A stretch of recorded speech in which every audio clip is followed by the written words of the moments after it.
One more common factor which is seen nowadays is hyperpigmentation, melasma சொல்லக்கூடிய hyperpigmentation. இது வந்து age ரிலேட்டட்னால வருதா, இல்லை லைஃப் ஸ்டைல்? இப்போ வந்து ஹேர் கலரிங் நிறைய பேர் போகிறாங்க, அது என்ன மாதிரி ஹேர் கலர் யூஸ் பண்ணுறோன்னு தெரியாமல் அது ஸ்கின்ல வந்து டிபாசிட் ஆகிறதுனால வருதா, இல்லை combination of all these factors? இந்த மங்கு ஒரு ஏஜ்க்கு அப்புறம் தான் நிறைய பேருக்கு வரும். நீங்கள் பார்த்துருப்பீங்க 30 வயசுக்கு அப்புறம் தான் நிறைய பேர் வரும்.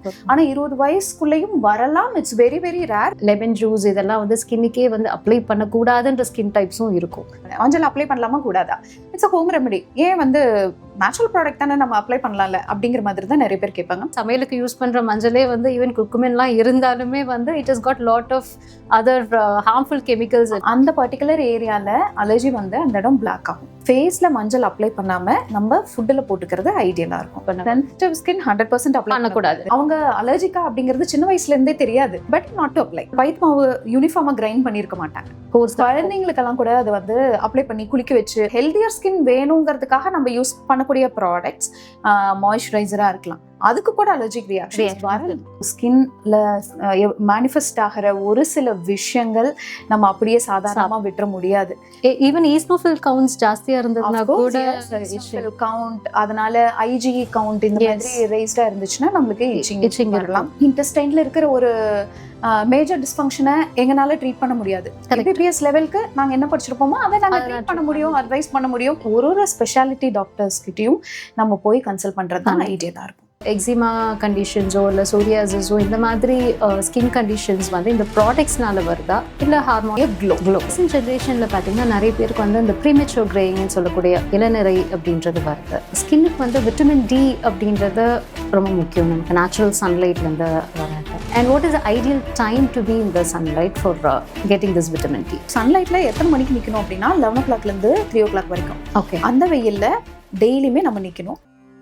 சொல்லடி சிவசக்தி, என்னை சுடர்மிகும் அறிவுடன் படைத்து விட்டாய், வல்லமை தாராயோ இந்த மானுடம் பயனுற வாழ்வதற்கே.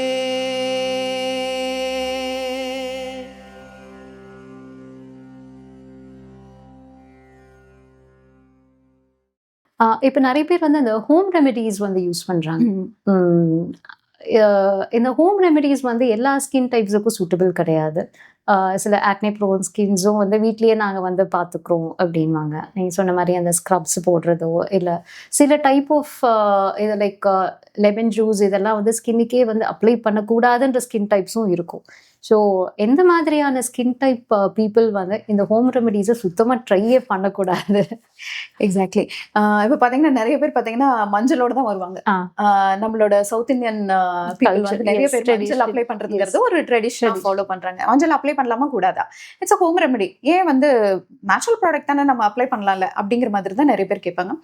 சம்டைம்ஸ் நம்ம ஃபுட்டு ஒரு சில ஃபுட் நம்மளுக்கு சாப்பிடும்போது கூட ஒத்து வருது இல்லையா? அந்த மாதிரி ஸ்கின்ல அப்ளை பண்ணும்போது நேச்சுரல் ப்ராடக்டாக இருந்தாலும் சம்டைம்ஸ் அது ஒத்து வராம தான் இருக்கும். இப்போ வந்து அந்த மஞ்சள்லேயே வந்து நிறைய கெமிக்கல்ஸ், அந்த ஃபர்டிலைசர்ஸ் யூஸ் பண்ணுறது வந்து it is penetrated deep. And நார்மலாக நம்ம சமையலுக்கு யூஸ் பண்ணுற மஞ்சளே வந்து ஈவன் குக்குமென்லாம் இருந்தாலுமே வந்து it is got lot of other harmful chemicals in it. So ஸ்கின்னுக்கு பண்ணும் போது வந்து without knowing the origin of that, if you're starting applying on the skin, definitely right. Even நீங்களே ப்ரிப்பேர் பண்ணி நீங்களே வந்து ஸ்கின் ரியாக்ஷன் வரும். மொழிக்கிற அந்த நேச்சுரல் மஞ்சளை எடுத்து அப்ளை பண்ணாலுமே that's an allergen. ஏன்னா மஞ்சள் அப்படிங்கிறது வந்து சாப்பிட்டா கிருமி நாசினி தான், அப்ளை பண்ணா இட்ஸ் நாட் கிருமி நாசினி, இட்ஸ் an allergen. அப்ளை பண்ணும்போது என்ன பண்ணோம் அப்படின்னா நிறைய பேருக்கு டர்மரிக்னாலேயே வந்து allergic reactions, allergic contact dermatitis வரும். இப்போ மஞ்சள் கயிறு போடுறாங்க இல்லையா, அதுல வந்து படுறதுனால கூட நிறைய பேருக்கு சன்லைட் அப்சார்ப்ஷன் ஜாஸ்தியா இருக்கும். ஏன்னா பிளாக்கிஷ் சென்சிட்டிவ் ஏஜென்ட். ஸோ அந்த பர்டிகுலர் ஏரியால அலர்ஜி வந்து அந்த இடம் பிளாக் ஆகும். அலர்ஜி வர்றது அந்த இடத்துல மட்டும் இல்ல, அந்த இடத்துல டச் ஆகிறதுனால மற்ற இடத்துலயும் பாடி பார்ட்ஸ்லயும் சன்லைட் அப்சார்ப்ஷன் ஜாஸ்தி ஆகிறதுனால நம்மளுக்கு அலர்ஜிக் ரியாக்ஷன்ஸ் வரும்.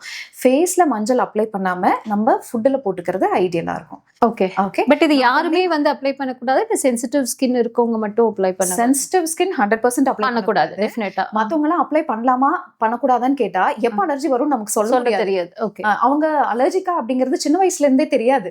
சம்டைம்ஸ் 40 இயர்ஸ்க்கு அப்புறம் கூட டெவலப் ஆகலாம். Okay so better not to apply. Okay okay and நிறைய பேர் பாத்தீங்கன்னா இந்த பைத்து மாவு போடுவாங்க.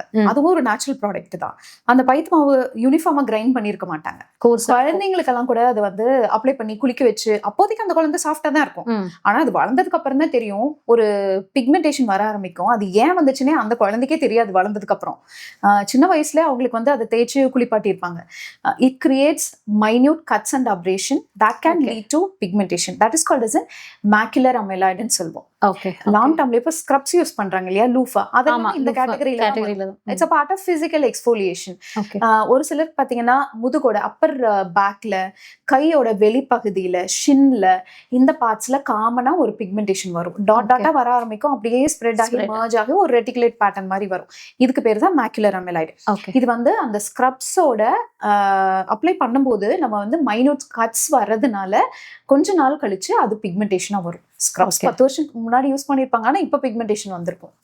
ஸோ இதெல்லாமே நேச்சுரல் ப்ராடக்டா கூட இருக்கலாம். பைத்தமாவும் ஒரு நேச்சுரல் ப்ராடக்ட் தான், but that might lead to ஒரு பிக்மெண்டேஷன். நேச்சுரல் ப்ராடக்ட்ஸ் எல்லாமே சேஃப்னு சொல்லிட முடியாது. ட்ரூ. அண்ட் இப்போ வந்து ஹெல்த்தியர் லுக்கிங் ஸ்கின் அப்படின்றதுக்கு வந்து நிறைய ப்ராடக்ட்ஸ் யூஸ் பண்ணுறாங்க.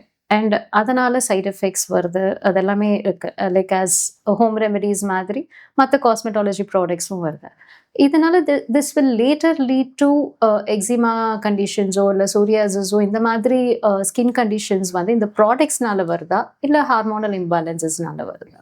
சொரியாசிஸ் அப்படிங்கிறது ஒரு ஜெனடிக் கண்டிஷன். எக்ஸிமாங்கிறது ஒரு allergic reaction. Yes, both are totally different. இப்போ எக்ஸிமாங்கிறது இப்போ நான் சொன்ன அந்த அலர்ஜிக் கான்டாக்ட் டெர்மடைட்டிஸ்மே ஒரு பார்ட் ஆஃப் எக்ஸிமா. ஓகே. இப்போ ஒரு ப்ராடக்ட் யூஸ் பண்றோம், அது வேற ஒருத்தருக்கு கொடுத்துருப்போம், பட் அவங்களுக்கு அலர்ஜிக் ரியாக்ஷன் வந்திருக்காது, இவங்களுக்கு அலர்ஜிக் ரியாக்ஷன்ஸ் வரும். எந்த ப்ராடக்ட்க்கு வேணாலும் யாருக்கு வேணாலும் அலர்ஜிக் ரியாக்ஷன்ஸ் எப்ப வேணாலும் டெவலப் ஆகலாம். ஸோ இது வந்து யூஸே பண்ணாதீங்க அப்படின்னு நம்ம சொல்ல முடியாது. ஆனா சேஃப் ப்ராடக்ட்ஸா டெர்மட்டாலஜிஸ்ட் கேட்டு யூஸ் பண்ணுங்க. ஏன்னா சம்டைம்ஸ் ஒரு சில ப்ராடக்ட்ஸ் முன்னாடியே ஏதாவது போட்டு அலர்ஜியா இருக்கும், அது ரிலேட்டட் ப்ராடக்ட்ஸ், இதை போடாதீங்கன்னு சொல்றதுக்கு டெர்மட்டாலஜிஸ்ட்க்கு தெரியும். நம்மளா ப்ராடக்ட்ஸ் சூஸ் பண்றதுக்கு அவங்க கிட்ட கேட்டுட்டு சூஸ் பண்ணலாம். ஸோ இப்போ ஹெல்தியர் ஸ்கின் வேணுங்கிறதுக்காக நம்ம யூஸ் பண்ணக்கூடிய ப்ராடக்ட்ஸ் மாய்ஸ்சரைசரா இருக்கலாம், அதுக்கு கூட அலர்ஜிக் ரியாக்ஷன்ஸ் வரலாம். ஸோ அப்போ அந்த ப்ராடக்ட் இல்லாம வேற இன்கிரீடியன்ஸ் இருக்கக்கூடிய ப்ராடக்ட்ஸா டெர்மட்டாலஜிஸ்ட்னால சஜஸ்ட் பண்ண முடியும். ஓகே. பட் இப்போ அந்த சோரியாசிஸ் கண்டிஷன் வந்து ஜெனட்டிக், நீங்க சில பேருக்கு ஜெனட்டிக் இல்லாமையும் வந்து வர்றதுக்கு சான்சஸ் இருக்கு. நீங்க கேக்குறது ஹெரிடிட்ரி, அதாவது பரம்பரையா வரக்கூடியது. பரம்பரையா வரணும்னு அவசியமே கிடையாது. இப்போ மோஸ்ட் ஆஃப் த பீப்புள் நாங்க பாக்குறவங்க எல்லாத்துக்கும் பரம்பரையில கிடையாது, அவங்க ஜீன்ல இருந்து வரக்கூடியது. ஜெனட்டிக் இன் தி சென்ஸ் அவங்க ஜீன்ல இருக்கக்கூடியது, need not be transmitted from members. So அது வந்து எப்படின்னா சொரியாசிஸ்ங்கிறது நம்ம பேசிக்கலி ஸ்கின் வந்து அடித்தோல் இருந்தா மேல் தோல் வளர்ந்து நம்மளுக்கு வந்துட்டு இருக்கோம் நார்மலாவே. இப்போ அடித்தோல்ல இருந்து மேல் தோல் வரதுக்கு வந்து 28 நாள் எடுக்கிறது. சொரியாசிஸ்ல 7 நாள்லயே வளர்ந்து வந்துடும். அதிகப்படியா வளர்ச்சி அடையிற தன்மை தான் சொரியாசிஸ்ங்கிறது.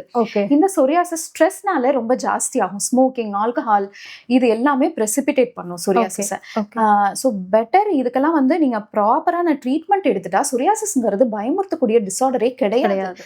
சம்டைம்ஸ் ஸ்கின் அப்படியே நார்மலா இருக்கும். இது லைஃப் ஸ்டைல் பிளஸ் மெடிகேஷன்ஸ்லயே நம்ம கரெக்ட் பண்ணிக்க முடியும். ஓகே. ஃபேஸ் யோகா பெனிஃபிட்ஸ் அப்படின்னு இப்போ நிறைய பேர் ஃபேஸ் யோகா பண்ணுறாங்க. இட் ப்ரிவென்ட்ஸ் ரிங்கிள்ஸ், ஃபேஸ் வந்து ஒரு ரிஜனேட் பண்ணி கொடுக்குது அப்படின்ற மாதிரி சொல்கிறாங்க. So how is this in the recent trends? இது வந்து benefits really, is it beneficial?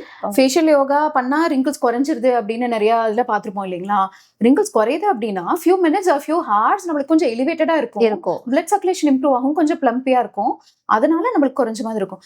யோகாவே பண்ணாதீங்கன்னு சொல்லல, நானும் யோகா பண்ணுவேன். யோகா பண்றதுனால என்ன பெனிஃபிட்ஸ் கிடைக்கும் அப்படின்னா நம்ம பாடி ஃபிளெக்சிபிளா இருக்கும், நமக்கு வந்து ரெஜுனவேட் ஆகும் 100%. And third most important thing, நம்மளுக்கு யங்கர் லுக்கிங்கா ஏன் ஃபீல் பண்றோம் அப்படின்னா ஃபிளெக்சிபிலிட்டி தானே தவிர ஸ்கின்ல வந்து நம்மளுக்கு ஸ்ட்ரெஸ் ஃப்ரீயா இருக்கிறதுனால அந்த லைஃப் ஸ்டைல் மாடிஃபிகேஷன்னால வரக்கூடிய க்ளோ ஓகே கண்டிப்பா பிளட் சர்க்குலேஷன் இம்ப்ரூவ் ஆகும். ஆனா ரிங்கிள்ஸை டெம்பரரியா, அதாவது அப்போதைக்கு கொஞ்ச நேரத்துக்கு நம்மளுக்கு ரெடியூஸ் பண்ண முடியுமா தவிர அது பெர்மனண்டா ரெடியூஸ் பண்றது it's not possible. Semi permanent கூட கிடையாது, கொஞ்ச நேரத்துக்கு இருக்கும் அவ்வளவுதான். அதுவும் கம்ப்ளீட்டா நம்ம ரெடியூஸ் பண்ண முடியாது ஃபேஷியல் யோகானால. அண்ட் ப்ரிவென்ஷன்னா நான் சொன்ன மாதிரி லைஃப் ஸ்டைலை மாடிஃபை ஸ்ட்ரெஸ் ஃப்ரீயா வச்சுக்கிறோம், அதனால அது மூலமா ப்ரிவென்ட் பண்ணிக்கலாம். Not facial yoga alone, whole பாடி யோகா அத பண்ணும்போது இந்த பெனிஃபிட் எல்லாமே கிடைச்சிரும்.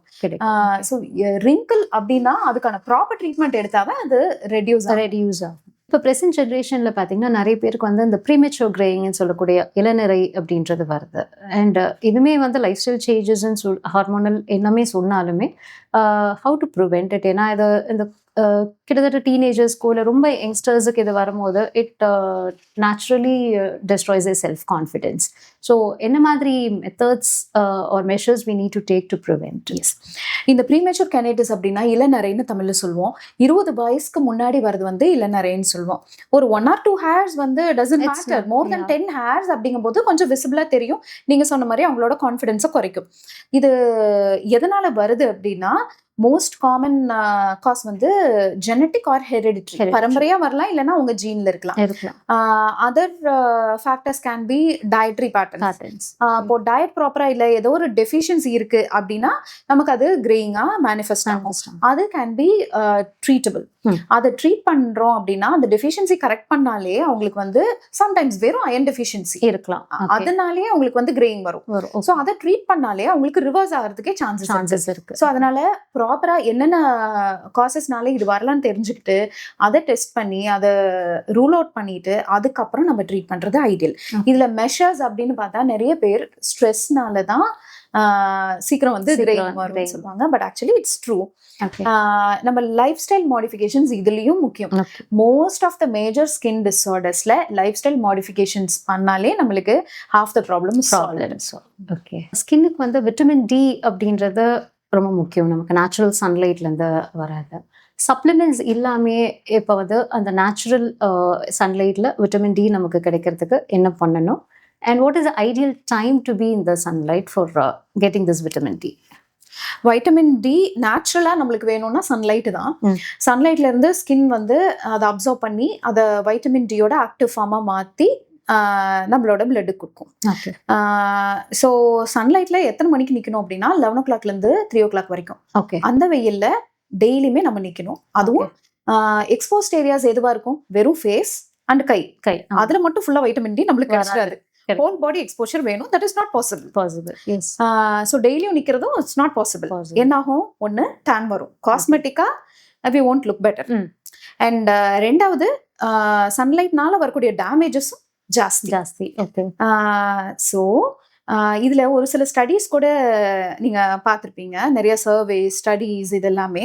அதுலலாம் என்ன போட்டிருப்பாங்கன்னா வெயில்லையே வேலை செய்யறவங்களுக்கு வைட்டமின் டி டெஃபிஷியன்சி இருக்கு. வெயில் இல்லாம வீட்டுக்குள்ளேயே இருந்து ஆஃபீஸ் ஒர்க் பார்க்குறவங்க, வீட்டுக்குள்ளேயே இருக்கிறவங்களுக்கு வைட்டமின் டி டெஃபிஷியன்சி இருக்கு. பாசிபிள். ஓகே.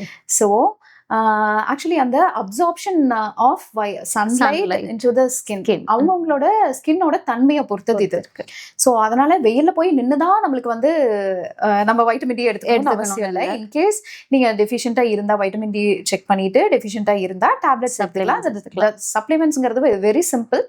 வீக்லி ஒரு டேப்லெட் ஃபார் 8 to 12 weeks. அவ்வளவுதான். நம்ம 8 மாத்திரை இல்ல 12 மாத்திரை போட போறோம். அதுக்காக நம்ம போய் ரிஸ்க் எடுத்துக்க வேண்டியதில்லை அப்படிங்கிறது தான் இட்ஸ் மை ஒப்பீனியன். ஓகே. இப்போ டாட்டூஸ் வந்து நிறைய பேர் போடுறாங்க. How safe are these tattoos? Tattoo அப்படின்னா நம்ம என்னன்னா pigment deposition in the deeper part of the skin.